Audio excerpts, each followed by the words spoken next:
다 함께 사도신경하심으로 2026년 1월 21일 수요일 온라인 아침 기도에 하나님께 올려드리겠습니다. 전능하사 천지를 만드신 하나님 아버지를 내가 믿사오며 그 외아들 우리 주 예수 그리스도를 믿사오니 이는 성령으로 잉태하사 동정녀 마리아에게 나시고 본디오 빌라도에게 고난을 받으사 십자가에 못 박혀 죽으시고 장사한 지 사흘 만에 죽은 자 가운데서 다시 살아나시며 하늘에 오르사 전능하신 하나님 우편에 앉아 계시다가 저리로서 산자와 죽은 자를 심판하러 오시리라. 성령을 믿사오며 거룩한 공예와 성도가 서로 교통하는 것과 죄를 사하여 주시는 것과 몸이 다시 사는 것과 영원히 사는 것을 믿사옵나이다. 아멘. 찬송가 545장 찬송하시겠습니다.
하나님 아버지 감사합니다. 생명의 원천이 주님의 말씀이 있음을 이 새벽에도 저희를 고백하며 주님께서 저희들을 깨워주시고 불러주심에 주님 앞에 다시 나왔습니다. 하나님 오늘 이 새벽에도 주시는 말씀을 통해 저들의 가란 심령에 생명의 능력으로 충만하게 채워주셔서 오늘도 모든 상황 속에서 오직 주님께서 인도하시는 생명의 길로만 나아가는 하루가 되게 하여 주옵소서. 저들의 선한 목자 되신 주님께서 저들을 어떤 길로 오늘 이끄시는지 주님께서 이끄신 대로 순종하며 나아감으로 말미암아 오늘도 주님께서 예비하신 푸른 초장과 쉴만한 물가의 은혜를 누리며 하나님께 영광 돌리는 하루가 되게 하여 주옵소서. 감사드리오며 우리 주 예수 그리스도 이름으로 기도드리옵나이다. 아멘. 자, 이 시간에 하나님이 주시는 말씀은 창세기 4장 1절부터 26절까지 말씀 보겠습니다. 자, 화면을 보시면서 창세기 4장 1절부터 우리 함께 합독하시겠습니다. 아담이 그의 아내 하와와 동침하매 하와가 임신하여 가인을 낳고 이르되 내가 여호와로 말미암아 등남하였다 하니라. 그가 또 가인의 아우 아벨을 낳았는데 아벨은 양치는 자였고 가인은 농사는 자였더라. 세월이 지난 후에 가인은 땅의 소산으로 제물을 삼아 여호와께 드렸고 아벨은 자기도 양의 첫 새끼와 그 기름으로 드렸더니 여호와께서 아벨과 그의 제물은 받으셨으나 가인과 그의 제물은 받지 아니하신지라. 가인이 몹시 분하여 안색이 변하니 여호와께서 가인에게 이르시되 내가 분하여 함은 어찌 됨이며 안색이 변함은 어찌 됨이냐. 내가 선을 행하면 어찌 낯을 들지 못하겠느냐. 선을 행하지 아니하면 죄가 문에 엎드려 있느니라. 죄가 너를 원하나 너는 죄를 다스릴지니라. 가인이 그의 아우 아벨에게 말하고 그들이 들에 있을 때에 가인이 그의 아우 아벨을 쳐 죽이니라. 여호와께서 가인에게 이르시되 내 아우 아벨이 어디느냐. 그가 이르되 내가 알지 못하나이다. 내가 내 아우를 지키는 자니까. 이르시되 내가 무엇을 하였느냐. 내 아우의 핏소리가 땅에서부터 내게 호소하느니라.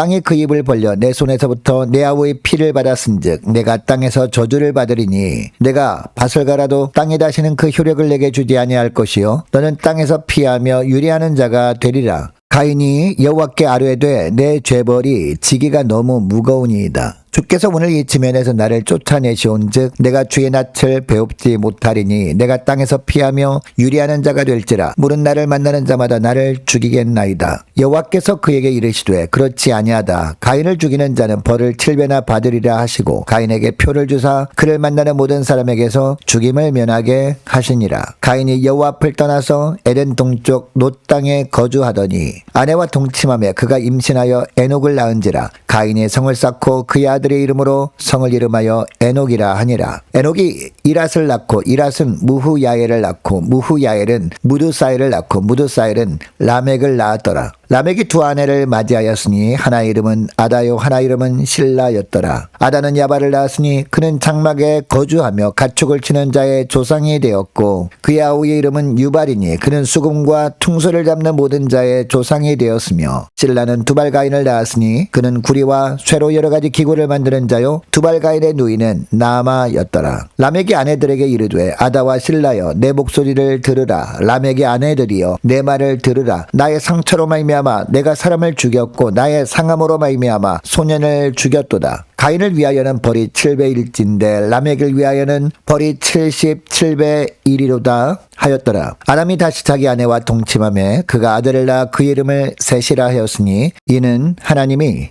내게 가인이 죽인 아벨 대신에 다른 씨를 주셨다 함이며 셋도 아들을 낳고 그의 이름을 에노스라 하였으며 그때 사람들이 비로소 여호와의 이름을 불렀더라. 아멘. 여러분, 우리는 하나님의 은혜가 아니면 살 수 없는 자들입니다. 그런데 우리가 은혜의 근원 되시는 하나님 앞에서 어떤 존재인지 분명히 알 때 하나님의 은혜가 임합니다. 여러분, 우리는 어떤 존재들입니까? 하나님께서 금하신 선악과를 따먹음으로 죄를 범한 아담의 후손들입니다. 그래서 이 죄의 영향 때문에 늘 선택의 순간에 잘못 선택하며 살 때가 많은 연약한 자들입니다. 여러분, 이런 연약한 특성 때문에 우리가 삶 가운데 어떤 삶을 보통 살아갑니까? 첫째로 죄악과 선함 사이에서 죄악을 선택하며 살 때가 많습니다. 자, 1절을 보면요, 아담과 하와를 통해서 두 아들 가인과 아벨이 태어나는데 가인은 밭을 가는 농부가 되었고 아벨은 양을 치는 목자가 됩니다. 자, 3절부터 보면 세월이 지난 후에 가인과 아벨이 하나님께 제사를 드릴 때 각기 제물을 드립니다. 그런데 가인은 땅의 소산으로 하나님께 제물을 드립니다. 반면에 아벨은 양의 첫 새끼와 그 기름으로 드립니다. 그런데 여호와께서 아벨과 그의 제물은 받으신 반면에 가인과 그의 제물은 받지 않으십니다. 자, 그런데 7절을 보면 그 이유를 말씀하는데요, 선을 행하지 않았기 때문이라고 하고 있습니다. 자, 5절을 보면 이 하나님의 말씀에 가인이 안색이 변할 정도로 몹시 분해합니다. 자, 7절을 보면 이 모습을 지켜보시던 하나님께서 뭐라고 합니까? 내가 선을 행하면 어찌 낯을 들지 못하겠느냐. 선을 행하지 아니하면 죄가 문에 엎드려 있느니라. 죄가 너를 원하나 너는 죄를 다스릴지니라 라고 합니다. 죄가 너를 지배하려고 하고 있으니까 죄에 지배당하지 말고 죄를 잘 다스리라는 겁니다. 여러분, 하나님은 이처럼 가인이 죄에게 삼켜지기 전에 스스로 죄를 다스리고 택할 기회를 주셨지만 가인은 그 갈림길에서 실패하고 맙니다. 여러분, 가인이 너무도 쉽게 죄를 선택하는 것을 보면요, 죄는 항상 우리 주변에 있고 우리의 삶을 지배하려고 하는 존재임을 알 수 있습니다. 그러므로 말씀으로 감정을 잘 다스림으로 말미암아 하나님 앞에서 선을 이루며 사는 저와 여러분 되시기를 바랍니다. 여러분, 오늘 하루 누군가 미워지거나 화가 날 때 가인에게 하신 말씀을 기억할 수 있는 저와 여러분 되시기를 원합니다. 항상 죄가 우리 마음문 앞에서 웅크리고 있다는 것을 기억하고 순간에 감정의 노예가 되지 말고 죄악과 선함의 사이에서 성령의 도우심을 힘입고 선함으로 가득한 삶을 살아가는 복된 하루가 되시기를 축복합니다. 둘째로 심판과 자비의 사이에서 심판의 길을 선택할 때가 많은 연약한 우리들이라는 겁니다. 자, 8절부터 보면 들에 있을 때에라는 구절이 나옵니다. 자, 여러분, 이 구절은요, 사람들이 눈을 피해서 가인이 죄를 범했다라는 것을 보여주는 구절입니다. 여러분, 하나님은 분명 선을 행하며 죄를 다스리라 라고 경고하셨습니다. 그러나 가인은 어떻게 합니까? 죄의 유혹에 넘어가서 결국 동생 아벨을 들에서 죽이고 맙니다. 하나님은 이때 가인을 찾아옵니다. 내 아우 아벨이 어디 있느냐 라고 물으십니다. 여러분, 이때 하나님께서 아벨이 죽인다는 것을 모르고 이런 질문을 하신 걸까요? 모두 다 지켜보고 계셨고 다 알고 계셨으면서도 이렇게 물으신 겁니다. 그러나 가인은 이것을 모르고 발뺌하면서 내가 아우를 지키는 자입니까? 라고 반문합니다. 여러분 이에 하나님은 뭐라고 하십니까? 10절 말씀 보시기 바랍니다. 내 아우의 핏소리가 땅에서부터 내게 호소하느니라 라고 하십니다. 다 알고 계신다라는 겁니다. 그리고 11절부터 보면 가인의 죄에 대한 하나님의 심판이 선고됩니다. 내가 땅에서 저주를 받을 것이라고 합니다. 밭을 갈아도 땅이 이제는 너에게 효력을 더 나타내지 않을 것이라고 합니다. 심지어 이 땅 위에서 쉬지도 못하고 떠돌아다니게 될 것이라고 합니다. 하나님의 이 말씀을 들은 이후에 가인이 형벌이 너무 무겁다고 하나님께 호소합니다.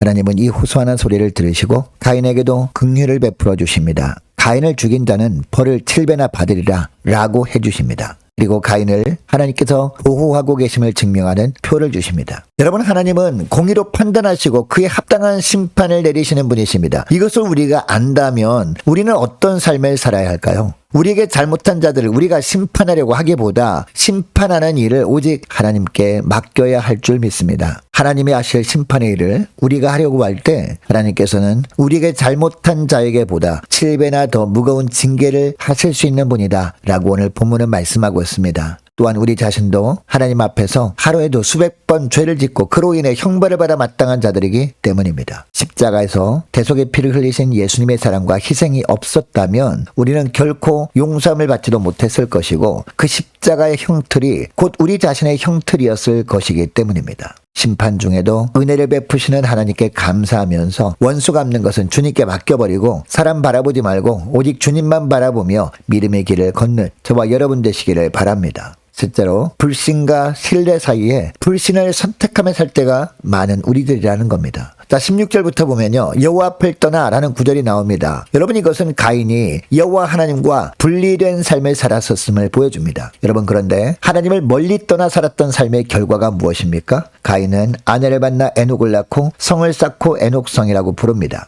여러분 우리에게는 오직 하나님만이 우리를 지켜주시는 산성이십니다. 그런데 하나님을 떠나 살던 가인은요. 스스로 자신을 보호하기 위해서 인간적인 방식으로 성을 쌓은 겁니다. 하나님의 명령과 정반대의 삶을 살았던 겁니다. 그리고 본문에 보면 가인의 계보인 에녹의 후손들이 나오는데 7대까지 소개됩니다. 여러분 이 에녹의 후손들 중에 마지막으로 라멕이 소개되는데 이 라멕이 두 아내 아다와 실라를 취합니다. 일부 다처제를 취함으로 말미암아 아담과 하와를 통해서 보여준 부부의 원리를 무너뜨리고 있습니다. 또한 라멕의 아들들을 통해서 목축과 예술이 발달하고 문명이 발달합니다. 22절을 보면 두발가인의 누이는 나아마였더라 라고 합니다. 여러분 여기서 나아마라는 이름은 육체적인 즐거움, 육신적인 아름다움이라는 의미의 이름입니다. 그러니까 에녹성이 단순히 문명만 발전한 곳이 아니라 향락이 넘치는 세상이었다라는 것을 보여주고 있습니다. 철저하게 하나님은 없는 인본주의가 판을 치는 세상이었다라는 겁니다. 그러니까 가인이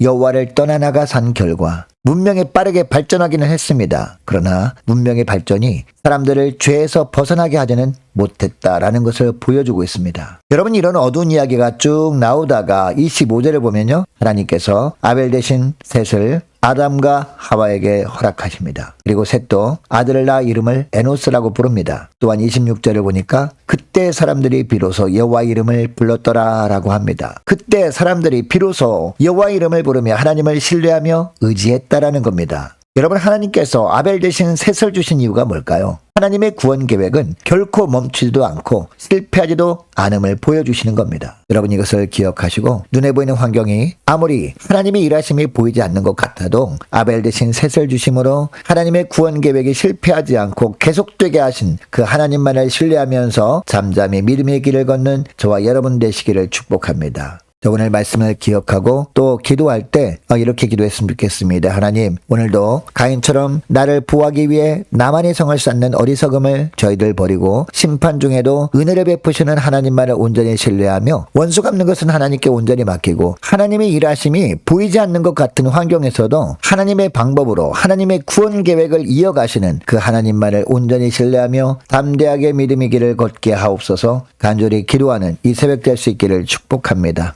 계속해서 기도하기를 원하는 것은 오늘 수요일입니다. 오늘 저녁에 쓸 수요 예배를 위해서 함께 기도하기를 원하고 각 구역 식구들과 자녀들을 위해서 저와 여러분을 위해서 함께 이 시간에 기도하기를 원합니다. 올해 남녀 전도회 청년부 임직원들을 위해서 교회 재정을 위해서 함께 기도하기를 원하고 유초등부 중고등부 청년부를 위해서 남녀 전도회와 각 구역을 위해서 함께 기도하기를 원합니다. 또 많은 환우들이 있습니다. 환우들을 위해서 기도해 주시기 바라고 취업을 앞둔 청년들을 위해서 선교사님들 가정들과 나라와 민족을 위해서 우리 교회 앞날을 위해서 저와 여러분이 가지고 나온 기도 제목을 놓고 이 시간에 함께 기도하기를 원합니다. 기도하겠습니다.